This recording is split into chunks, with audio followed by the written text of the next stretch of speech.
salvation is found in no one else. Your name alone can save. Oh, our Savior, nothing compares to your power, your endless glory. By your cross, you have finished it all. The name of Jesus is lifted high. In Him we find our liberty. He is our hope, our solid rock. The name of Jesus, our sure. Pagi hari ini kita angkat satu pujian yang cukup lama yang berkata, "Ya, setialah seperti Yesus yang telah menunjukkan kesetiaannya bagi kita."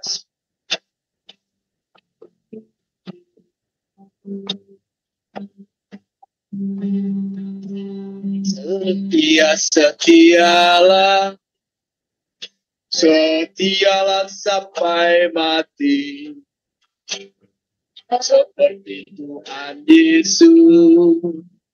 Setia sampai mati. Apakah balasanmu untuk kasih setianya? Setia, setialah, setialah sampai mati. Setia, setialah, setialah sampai mati, seperti Tuhan Yesus. Setia sampai mati. Apakah balasanmu untuk kasih setianya? Setia, setialah, setialah sampai mati. Sekali lagi, haleluya. Setialah, setialah sampai mati, seperti Tuhan Yesus. Setia sampai mati. Apakah balasanmu untuk kasih setianya? Setia, setialah, setialah sampai mati. Haleluya.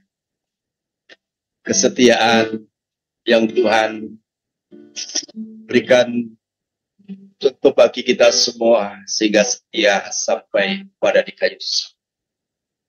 Haleluya. Satu pujian kembali dengan sukacita.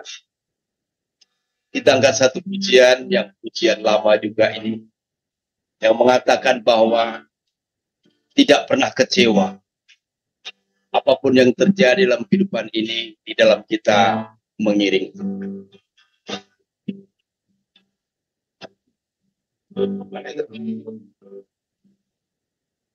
Pernah kecewa, mengiring Yesus.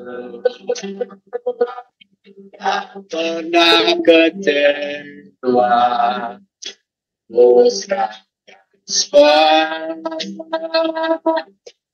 jalan seterang, makin bahagia. Pernah kecewa, buat selama-lamanya. Pernah kecewa, mengiring Yesus. Pernah kecewa, serahkan semua, jalan seterang, bagi bahagia tak pernah kecewa buat selama-lamanya.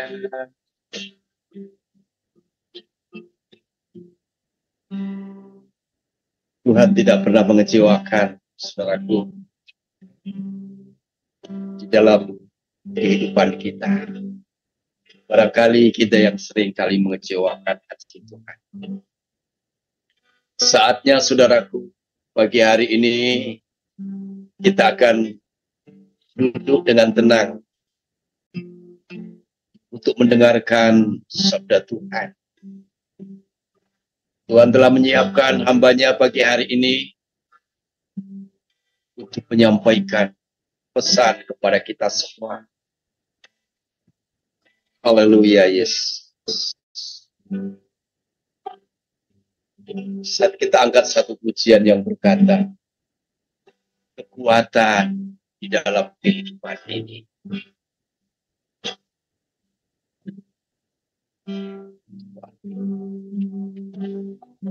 Engkau ada bersamaku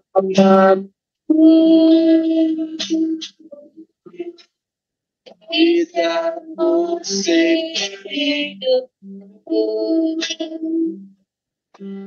Tak pernah terbiarkan ku sendiri.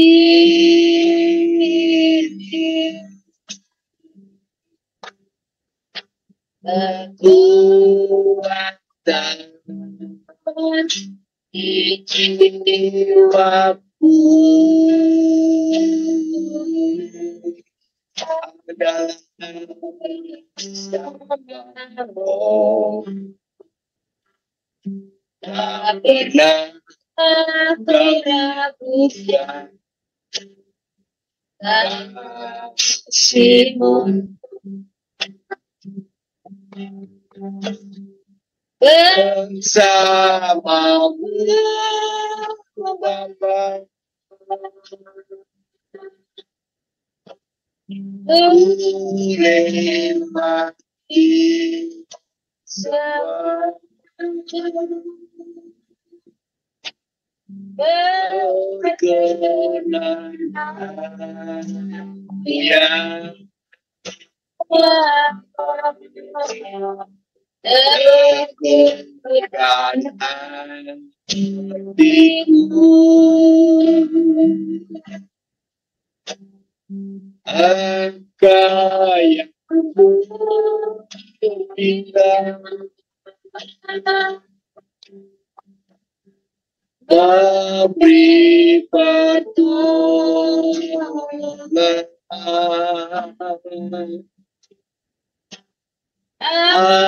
anugerah-Mu bersama melimpah.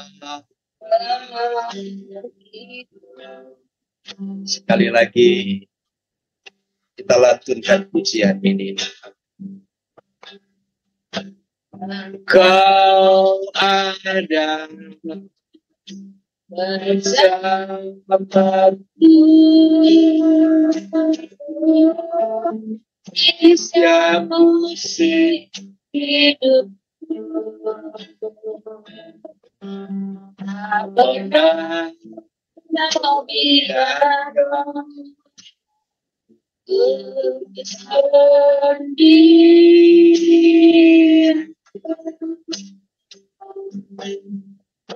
Aku katakan di hidupku adalah bersamamu.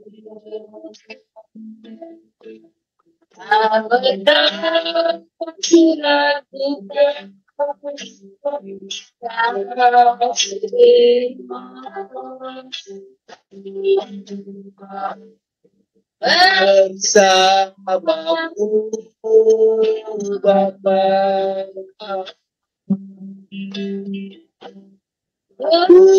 melewati semua berkenan hatinya.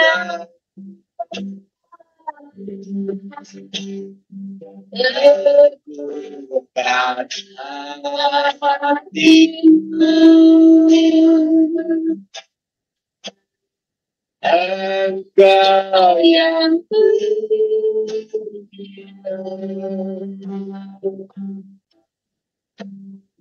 memberi pertolongan, anugerah-Mu besar selimpah anugerah-Mu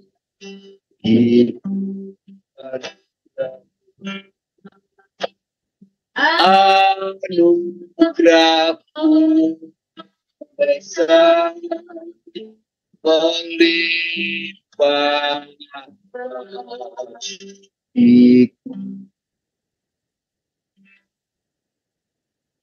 Oke, selanjutnya persilahkan kepada hambanya yang menyampaikan kebenaran firman Tuhan. Baik, terima kasih kepada keluarga hambanya, Bapak Pendeta Yeskel Menari, yang sudah membawa kita masuk dalam hadirat Tuhan, memimpin kita dalam memuji, memuliakan Tuhan. Kita akan menikmati firman Tuhan, namun sebelumnya kita terlebih dahulu bersama-sama berdoa.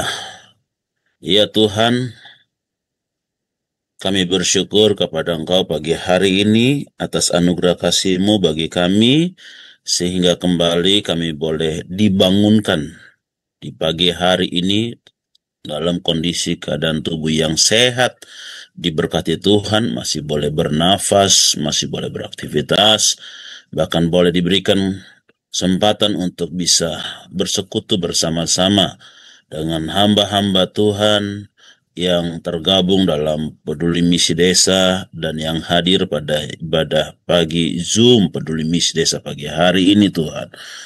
Terima kasih Tuhan, kami sekalipun berada di tempat kami masing-masing, namun kami bersepakat, bersehati untuk memuji, memuliakan Tuhan, untuk menikmati Engkau dalam hadirat Tuhan. Kami percaya bahwa pujian penyembahan kami sudah berkenan dan menyenangkan hati Tuhan. Dan saatnya kami hendak menikmati Engkau lewat firman-Mu. Berikan kepada kami pengertian, pemahaman untuk menangkap, mengerti, dan memahami seluruh kebenaran firman-Mu Tuhan. Kiranya pengurapan Tuhan bagi kami semua, baik pribadi kami masing-masing, maupun sarana yang kami pakai, baik itu internet, data, sinyal yang kami boleh pakai sehingga bisa menikmati pemberitaan firman-Mu pagi ini. Segala roh-roh di udara, penguasa-penguasa teritorial ingin menghalangi, mengganggu pemberitaan firman-Mu bagi hari ini kami patahkan di dalam nama Tuhan Yesus Kristus. Kami luaskan Roh Kudus yang bekerja menguasai kami semua. Urapi dan pakai hamba-Mu yang tidak ada apa-apanya untuk menjadi penyambung lidah-Mu Tuhan, menyampaikan pesan-pesan Tuhan, sehingga setiap kami yang hadir pagi hari ini tidak hanya sekedar menjadi sebuah rutinitas untuk ada aktif dalam Zoom pagi ini, tapi sungguh-sungguh kami semua diberkati oleh Tuhan. Segala sesuatunya kami percaya jikalau kami melangkah berjalan bersama dengan Tuhan, maka kami akan melewati segala hal yang sukar, sulit, berat sekalipun. Terima kasih Tuhan, kami siap menikmati firman-Mu, mengucap syukur di dalam nama Tuhan Yesus Kristus. Haleluya. Amin. Puji Tuhan. Shalom, selamat pagi. Pagi. Apa kabar semuanya? Baik, luar biasa Pak. Luar biasa. Baik. Ya, Dahsyat. saya percaya semua sehat, semua diberkati Tuhan, sehingga Amin. ya masih boleh tampil dan hadir dalam Zoom Peduli Misi Desa pagi hari ini. Puji Tuhan, saya kembali mengudara di pagi hari ini. Kiranya saudara tidak bosan-bosan mendengarkan suara saya, sekalipun sudah bosan lihat wajah saya, nggak masalah. Yang penting kita bisa sama-sama menikmati suara Tuhan. Hampir bosan. Amin. Hampir bosan. Hampir bosan. Haleluya. Selalu berjalan bersama. Baik, puji Tuhan. Terima kasih untuk kehadiran saudara-saudara, Bapak Ibu sekalian di Zoom pagi hari ini. Oke, tema kita masih berhubungan dengan Paskah, karena kita masih dalam suasana Paskah, suasana kemenangan, suasana sukacita, suasana kebangkitan. Ya, puji Tuhan. Jadi saya bersyukur bahwa kita diberikan kemenangan yang luar biasa, yang kita dapatkan, yang kita raih, yang kita peroleh tanpa perjuangan kita, tetapi telah dimenangkan oleh Tuhan kita, Yesus Kristus. Oke, ya, jadi sekali lagi tema kita masih Paskah. Saya katakan kepada jemaat kemarin memang ya, karena biasa Paskah itu tiap tahun kalau ada, karena itu season greetings begitu ya. Selalu ada ucapan-ucapan, banyak ucapan-ucapan yang disampaikan. Jadi saya bilang, tolong kalau pakai bahasa Inggris, jangan pakai Happy Easter Day gitu kan, tapi Happy Passover. Ya, kenapa? Karena kita memahami yang namanya Passover atau melewatkan, ya, melalukan. Jangan sampai kita mengucapkan sesuatu yang kita tidak memahami. Jadi kalaupun pakai bahasa Inggris, kalau pakai bahasa Indonesia ya lebih bagus. Selamat Paskah begitu ya. Selamat Paskah itu adalah paket komplit. Kematian, dikubur, dan dibangkitkan. Seperti yang dikatakan oleh firman Tuhan dalam 1 Korintus 15 ayat 3 sampai dengan ayat yang kelima itu. Ya, Yesus mati sesuai dengan firman Tuhan untuk dosa-dosa kita, lalu dia dikuburkan dan dibangkitkan pada hari yang ketiga. Ya, tapi itu tidak saya khotbahkan itu, karena itu sudah disampaikan oleh kembaran saya, Pendeta Daniel Afri begitu ya. Jadi, saya akan mengajak kita lihat dalam Markus pasal yang ke-16, ayat 3 sampai dengan ayat yang ke-5 juga ya. Markus 16 ayat 3.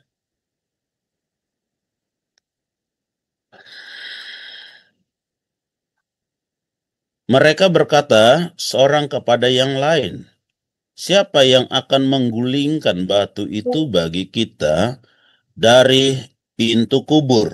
Tetapi ketika mereka melihat dari dekat, tampaklah batu yang memang sangat besar itu sudah terguling.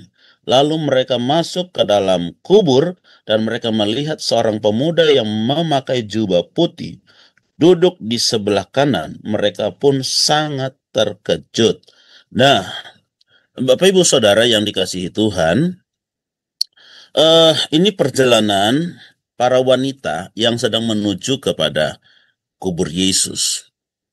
Dalam perjalanan itu mereka berasumsi. Ya, dalam perjalanan itu mereka berpikir, nanti kalau sudah sampai di kubur, siapakah yang dapat menggulingkan batu itu bagi kita? Nah, saudara, ini sesuatu yang dipikirkan tetapi tanpa direnungkan gitu. Kenapa? Karena jelas bahwa tidak mungkin batu itu digulingkan. Karena batu itu bukan hanya batu yang tertutup, kuburan yang tertutup, tetapi kubur itu pun dijaga oleh para penjaga. Kan begitu. Karena Matius bilang, ketika Yesus sudah dikubur dan pintu kubur itu telah ditutup, para imam telah menghadap kepada Pilatus dan berkata, tolong, kubur itu dijaga. Karena pada waktu Ya, mereka menyebutnya si penyesat. Penyesat itu waktu masih hidup berkata bahwa dia akan bangkit. Ya, supaya jangan sampai terjadi penyesatan yang lebih. Sehingga Pilatus menyuruh para prajurit untuk menunggu kubur itu. Jadi bukan hanya batu itu yang bisa digulingkan, tapi penjaga juga harus disingkirkan. Ya, jadi mereka tidak berpikir tentang penjaga, mereka hanya berpikir tentang batu. Kenapa? Karena dalam kelemahan mereka, mungkin batu mereka penjaga mereka bisa minta izin, tapi nggak mungkin mereka suruh penjaga untuk menggulingkan batu itu. Nah, saudara yang dikasihi Tuhan, berbicara tentang opini, berbicara tentang asumsi, setiap manusia ini kadang-kadang dan banyak kali berjalan dalam asumsi, berjalan dalam opini, sehingga tidak mampu melihat sesuatu perkara yang besar, tidak mampu melihat sesuatu yang dahsyat terjadi dalam hidupnya. Kenapa? Karena sudah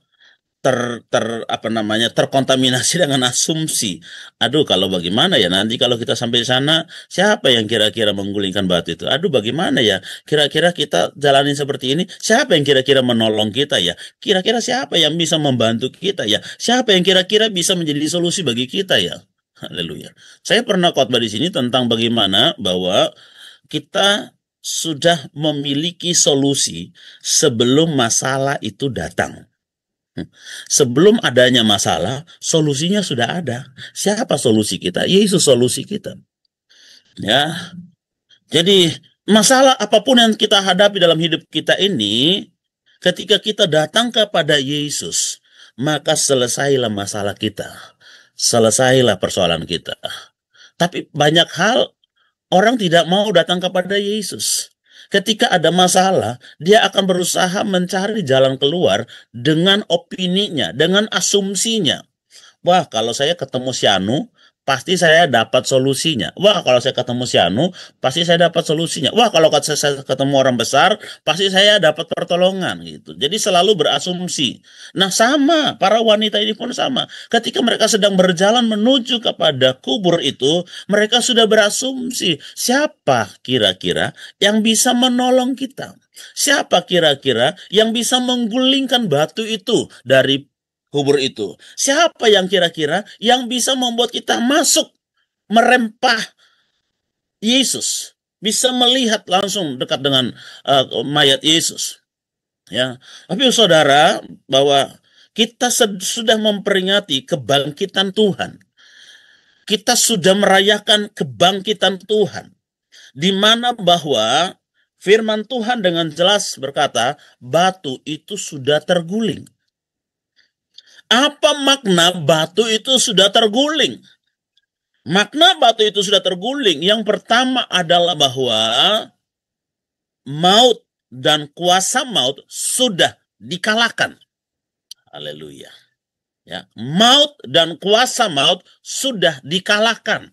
Dalam 1 Korintus pasal yang ke-15 ayat yang ke-56 dan 57. Ya, 1 Korintus 15 ayat 56. Sengat maut, ayat 55 mulai ya. Hai maut, di manakah kemenanganmu? Hai maut, di manakah sengatmu? Sengat maut ialah dosa, dan kuasa dosa ialah hukum Taurat. Tetapi syukur kepada Allah yang telah memberikan kepada kita kemenangan oleh Yesus Kristus Tuhan kita. Bersyukur kepada Tuhan yang telah memberikan kemenangan kepada kita melalui apa? Kebangkitan Tuhan. Ya. Kebangkitan Tuhan itu menganugerahkan kemenangan. Kebangkitan Tuhan adalah mengalahkan maut dan kuasa maut. Sehingga maut dan kuasa maut tidak lagi berkuasa atas hidup kita.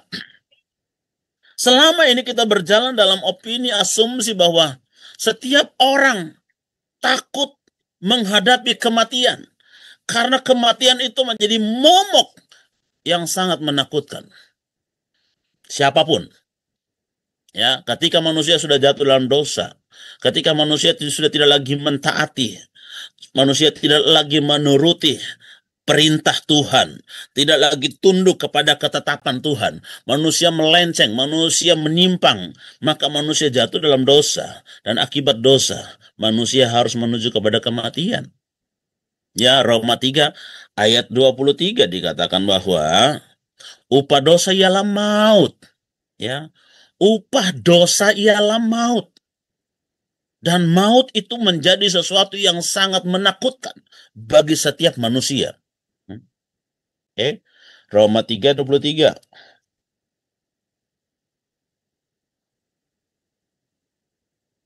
Karena semua telah berbuat dosa dan telah kehilangan kemuliaan Allah. Semua orang telah berbuat dosa, dan telah kehilangan kemuliaan Allah. Ya, sorry. Tidak ada manusia yang tidak berdosa. Ketika Adam dan Hawa melanggar ketetapan Tuhan, tidak mentaati kepada Tuhan, tetapi mendengarkan sibolis, mendengarkan ular untuk memakan buah yang dilarang itu, maka manusia telah berbuat dosa dan telah kehilangan kemuliaan Tuhan, telah kehilangan kemuliaan Allah. Dan itu terus berdampak sampai kepada semua manusia. Ya, dan seluruh yang menjadi keturunan Adam itu terkontaminasi dengan yang namanya dosa. Semua yang menjadi keturunan Adam telah melakukan dosa dan telah kehilangan kemuliaan Allah. Bahkan Roma 6 ayat 23 dikatakan,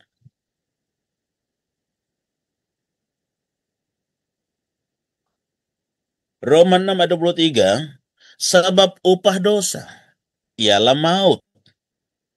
Ya, tidak ada cara lain, tidak ada jalan lain untuk bisa membebaskan manusia fana ini dari kematian. Karena upah dosa adalah maut. Upah dosa ialah kematian. Tetapi karunia Allah ialah hidup yang kekal dalam Kristus Yesus Tuhan kita. Luar biasa. Ya. Karunia Allah melalui apa? Kebangkitan, saudara. Ya, kebangkitan itu menjadikan kita mampu mengalahkan kematian. Kebangkitan itu mampu membuat kita keluar dari kematian. Tidak terus tinggal dan terbelenggu dengan kematian, saudara. Ya, tapi sangat disayangkan. Saya bilang sama jemaat, ya, saya selalu menekankan kepada jemaat. Kadang-kadang ketika Natal orang berbondong-bondong penuhi gereja. Tapi ketika ibadah kematian, ibadah kebangkitan, gereja hanya datang sedikit orang. Kenapa? Kadang-kadang pakai hari itu untuk rekreasi, refreshing, jalan-jalan, kumpul-kumpul keluarga. Ini orang-orang yang tidak sadar bahwa mereka sudah dibebaskan dari kematian. Ini orang-orang yang tidak mengerti. Kenapa? Karena masih terus berjalan dalam asumsi, masih berjalan dalam opini, yang membuat mereka tidak memahami, tidak mengerti bahwa kebangkitan Tuhan itu sudah mengalahkan maut. Kebangkitan Tuhan itu sudah membebaskan manusia yang fana dan yang berdosa ini dari jerat maut itu. Ya, jadi kesadaran itu harusnya dimiliki oleh setiap insan, setiap manusia untuk memahami betapa luar biasanya kasih karunia Tuhan, anugerah Tuhan bagi setiap kita. Ya, jadi yang pertama adalah kebangkitan itu menjadikan kita menang atas kematian, menang atas maut. Kematian tidak lagi menjadi momok dalam hidup kita. Kematian tidak menjadi lagi sesuatu yang menakutkan bagi kita. Ya, jadi saudara, ketika saya diresolusi dan saya dihadapkan kepada masa, dari jam 10 malam sampai jam 2 pagi. dikelilingi oleh massa, ya, bapak-bapak semua, ya, karena saya dijemput jam 9:30 oleh security, kemudian saya diperhadapkan, lalu saya diinterogasi dari jam 10 malam sampai dengan jam 2 pagi. Mereka berusaha untuk menekan saya, mereka berusaha untuk mempressure saya. Saya hanya katakan bahwa bagi saya, ketika saya keluar dari kampung halaman saya sudah kontrak mati dengan keluarga saya. Begitu. Jadi bagi saya, mati malam ini, mati besok, mati kapan saja, nggak ada masalah. Ini di tengah masa saya katakan, saudara. Saya waktu dibawa oleh massa. Ya, memang malam itu hanya kumpul sekitar 50 sampai 60 orang bapak-bapak gitu ya. Karena malam. Lalu besoknya paginya baru saya diserbu oleh manusia datang sekitar ratusan.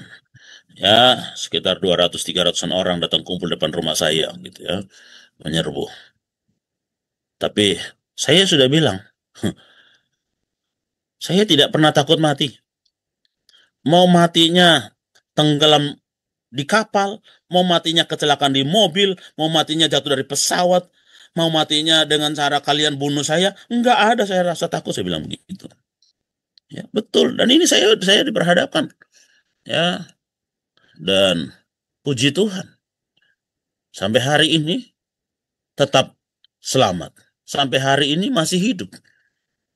Karena momok tidak lagi kematian tidak menjadi sebuah momok yang menakutkan. Ketika kita sudah bangkit bersama dengan Tuhan. Kesadaran, pemahaman, pengertian bahwa kita sudah bangkit bersama dengan Tuhan itulah yang membuat kita mampu mengalahkan ketakutan akan kematian. Ya, because He live, I can face tomorrow. Because He live, all fear is gone. Because I know He holds the future. And life is worth the living just because He live. Sebab Dia hidup, ada hari esok. Sebab Dia hidup, ku tak gentar menghadapi apapun, menghadapi situasi sesulit, sesukar, seberat apapun, tidak menjadi lagi sebuah momok yang menakutkan. Ya, itu betul, saudara. Ya, ketika kita tahu bahwa kita sudah bangkit bersama dengan Tuhan, ketika kita tahu bahwa Yesus sudah bangkit dan mengalahkan maut, kita dapat melenggang kangkung menghadapi masalah, menghadapi persoalan. Puji Tuhan. Itu yang pertama.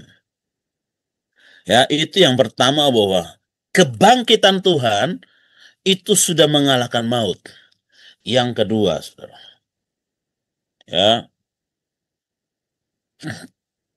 Yang kedua, kebangkitan maut.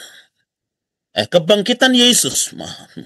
Kebangkitan Yesus itu mengerjakan sesuatu yang mustahil menjadi tidak mustahil. Sesuatu yang tidak mungkin menjadi mungkin. Dalam Kejadian pasal yang ke-18 ayat yang ke-14 berkata begini.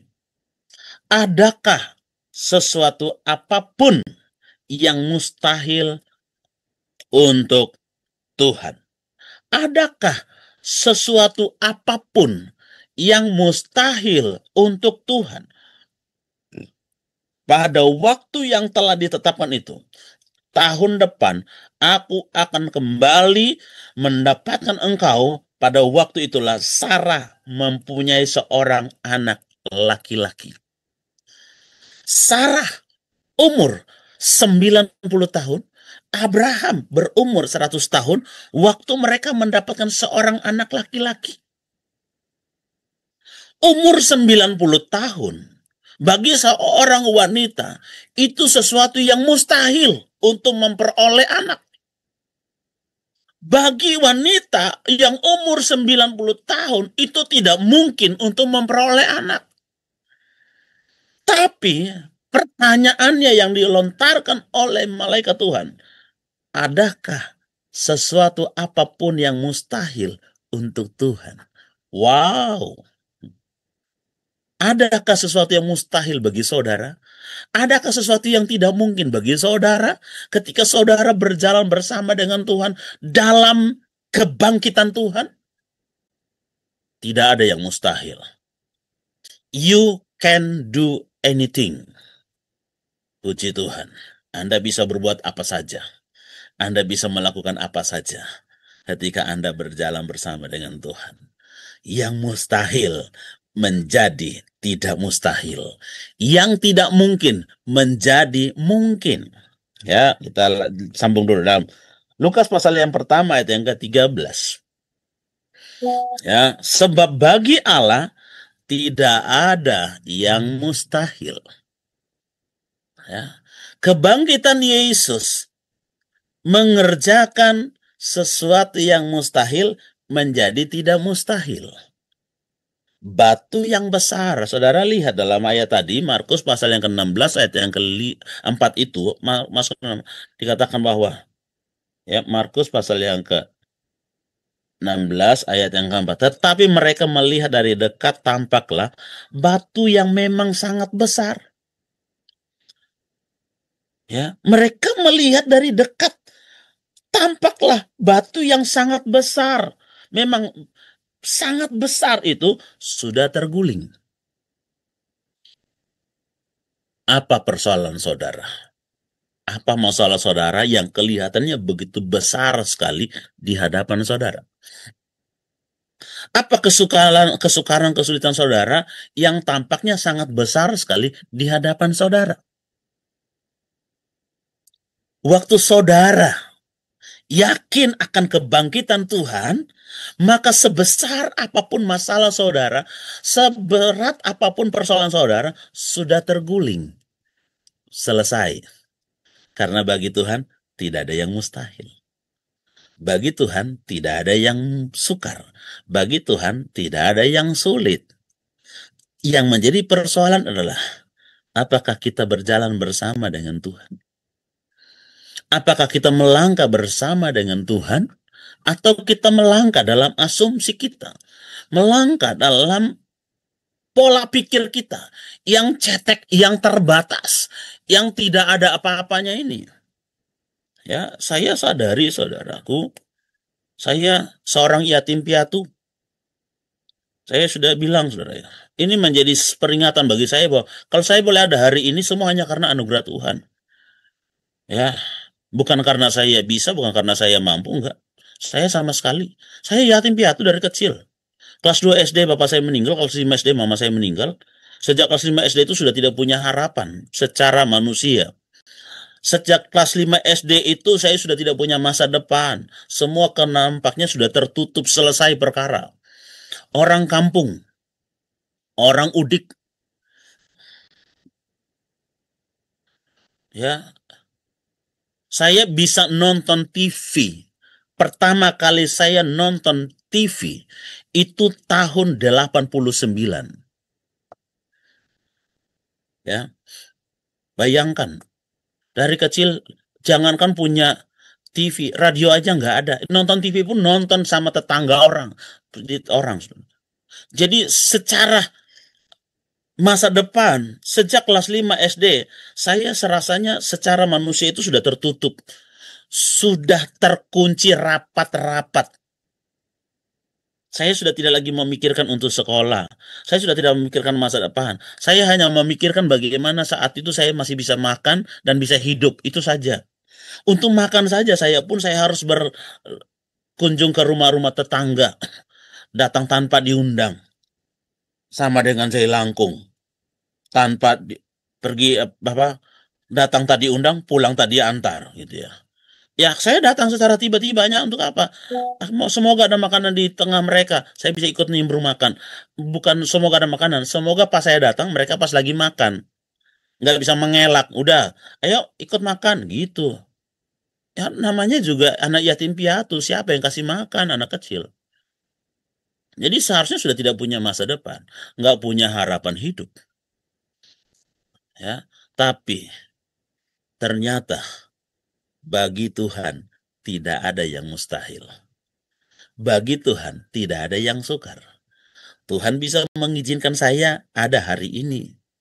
Saya bisa sekolah, bahkan saya bisa menikah dengan seorang wanita yang bagi saya itu luar biasa, gitu kan. Saya bilang bahwa ketika saya menikah, mungkin istri saya memikirkan bahwa dia sedang mendapatkan musibah lewat kehadiran saya. Ya, sekalipun bagi saya dia adalah anugerah gitu ya. Wah, ini musibah, nggak bisa dibawa ke pesta. Ya, nggak bisa dibawa jalan-jalan. Nanti ditanya orang, itu kah suamimu? Iya, kok jelek amat? Kan nggak enak, saudara ya. Ya, tapi nggak udahlah. Nasib, apa boleh buat. Ya. Namun ternyata tidak terkurung, tidak terbendung, tidak tertutup oleh persoalan masalah itu. Dari ketidakmungkinan, dari kemustahilan itu, Tuhan bisa mengangkat. Saya bukan hanya bisa sekolah, saya bukan bisa mendapatkan seorang istri yang luar biasa, tapi saya juga bisa mendapatkan anak-anak yang luar biasa banyak. Saya juga bisa menjadi hamba Tuhan, menggembala sidang yang menggembalakan jemaat Tuhan yang Tuhan percayakan kepada saya. Saya juga bisa pergi pelayanan ke seluruh pelosok-pelosok tanah air. Hampir semua pelosok tanah air, saudara. Hampir semua, belum semua, saudara, memang ya. Tapi hampir semua, saya sudah turun dan saya melayani Tuhan. Saya memberitakan Injil. Ya, bahkan Tuhan izinkan saya boleh pergi ke beberapa negara untuk memberitakan Injil. Memang belum menyamai Uncle Irwan, ya. Semoga Uncle Irwan nanti kalau kemana-mana mau ajak saya gitu ya.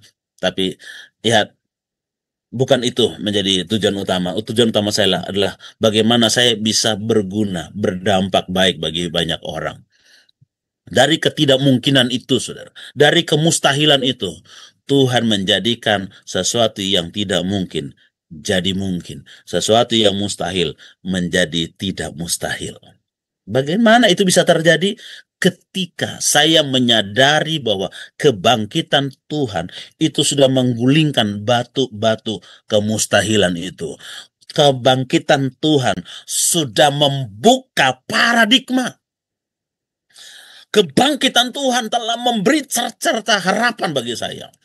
Kebangkitan Tuhan itu yang mengerjakan. Yang ketiga saja, saudara. Yang ketiga, saudara. Apa dampak kebangkitan Tuhan dalam hidup saudara dan saya? Dalam Yohanes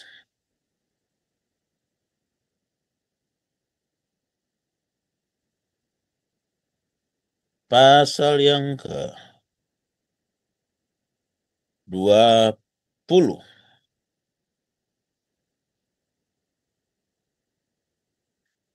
ayat 6 dan ayat yang ke-7.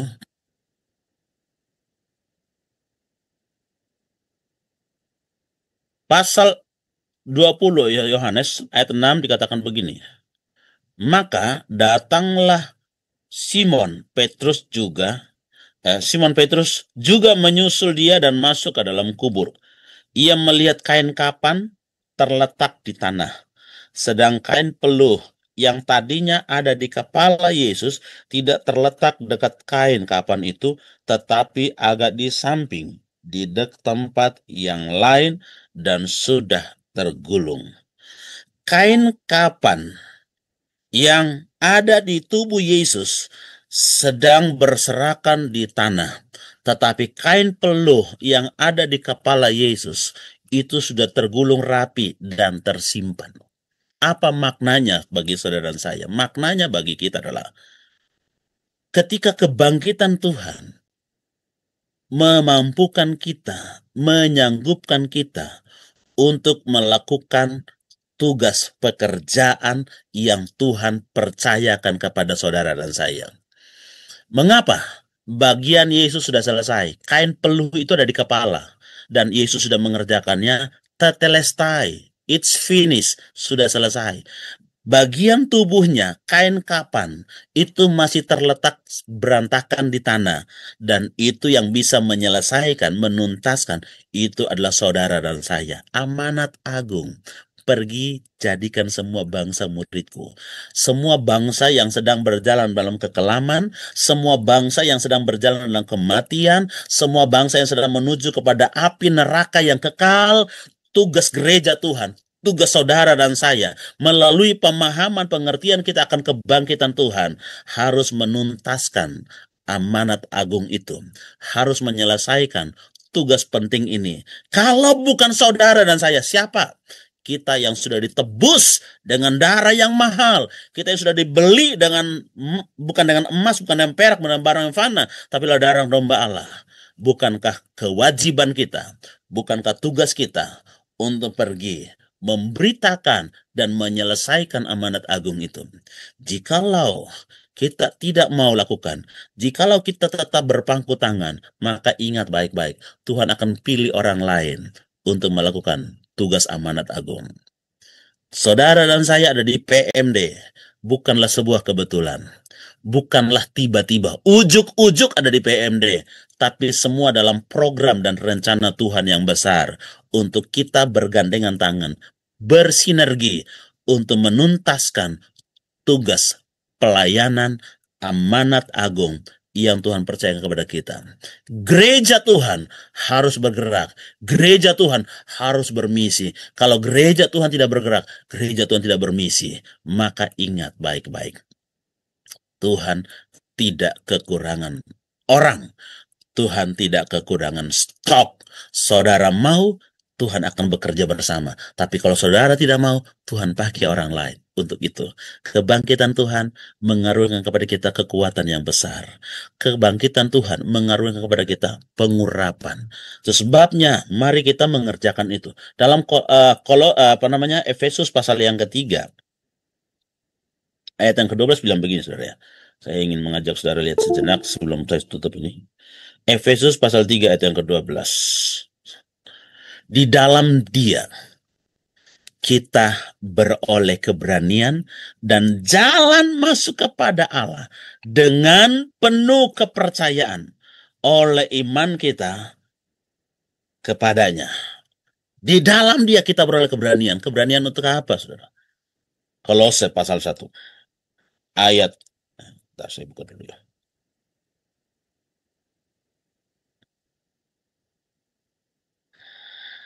Oke. Kolose 1 ayat 26 dikatakan begini, yaitu rahasia yang tersembunyi dari abad ke abad dan dari turunan ke turunan, tetapi yang sekarang dinyatakan kepada orang-orang kudusnya. Saudara dan saya pembawa misi rahasia, misi yang telah dipercayakan kepada gereja Tuhan, kepada peduli misi desa, kepada saudara, kepada saya, untuk membawa misi rahasia ini bagi banyak insan, banyak pribadi, banyak manusia yang harus diselamatkan. Seperti kain kapan tadi yang masih berserakan di tanah, perlu kerjasama kita untuk membereskannya, perlu kerjasama kita untuk menyelesaikannya, perlu kerjasama kita untuk menuntaskannya. Kebangkitan Tuhan memberikan kepada kita kemampuan untuk mengatasi segala perkara. Mari kita berlangkah bersama. Bapak Ibu Saudara yang dikasihi Tuhan, maut sudah dikalahkan, ketidakmungkinan jadi mungkin, dan rahasia sudah dipercayakan, sudah diberikan kepada kita untuk menyelesaikan amanat agung, tugas besar yang Tuhan titip dan taruh di atas pundak kita. Kita bersinergi, berjalan bersama. Tuhan Yesus memberkati, dan kita berdoa. Kami bersyukur, terima kasih kepada Tuhan untuk kesempatan pagi hari ini. Kami boleh menikmati firman-Mu Tuhan. Meskipun dengan segala keterbatasan hamba-Mu untuk menyampaikan firman-Mu Tuhan, dan kami percaya bahwa Engkaulah yang akan terus menyatakannya lebih kepada setiap kami ya Tuhan. Terima kasih, batu yang besar, memang sangat besar, sudah terguling dari hidup kami. Hal-hal yang menutupi kami, yang selama ini kami berpikir tidak mungkin, mustahil, Tapi Tuhan kami tahu, bagi Tuhan tidak ada yang mustahil, dan bagi setiap orang yang percaya juga tidak ada yang mustahil. Terima kasih Tuhan, terpujilah Tuhan yang baik. Dalam nama Yesus Kristus kami mengucap syukur, terima firman-Mu. Haleluya. Amin. No one else, your name alone can save. Oh, our Savior, nothing compares to your power, your endless glory. By your cross